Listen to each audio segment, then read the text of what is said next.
The bird flu outbreak is escalating and taking a toll on poultry farms across the country. Most recently, Minnesota has been hit, forcing the state's governor to call for a state of emergency. With more on this is the founder of Gaynor Integrative Oncology, that's a test, and author of the gene therapy plan, Dr. Mitch Gaynor. Great to have you back on the show. Always good to see you, Dr. Mitch. So let's talk about this bird flu. So Minnesota now is state of emergency. There's some 16 states that have incidences of this. I believe only 2 now have declared a state of emergency. What are the issues for humans at this point? Well, right now, there's not a huge issue for humans, but it is worrisome in the sense that this is brought in by waterfowl from Asia. It was actually first seen in Canada and British Columbia, and their droppings have infected flocks in numerous states, but it's not highly transmissible to humans. So what's the worry for us then, ultimately?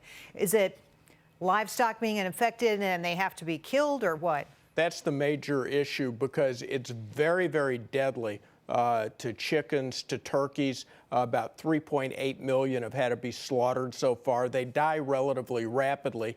But the H5N2 is very different than the previous one from China, the H5N1, which was more contagious. But even workers in this country have not contracted the bird flu from this. So what do we need to be doing, or if anything, because of this massive rate of infection? The major thing is hope for warmer weather, spring weather. That should slow, actually, the spread of the virus. And also, I think the farmers are being very conscientious, but you don't have to worry. You cannot get bird flu from eggs. You cannot get it from cooked chicken. So I think the risk to humans is relatively low. They're offering Tamiflu for workers, but nobody's contracted it yet. Huh. All right, well, you know, we've got the bird flu going on. There's also Listeria out there. We talked about Bluebell last week. Now, Jenny's Splendid Ice Cream, they have problems too. Tell me about that, and how big a threat is Listeria? Now, that is a problem for humans. The Listeria is much more of a threat. Listeria is a bacteria, and it's mainly a threat to pregnant women, very young children, and immunocompromised adults, such as those with HIV or on chemotherapy.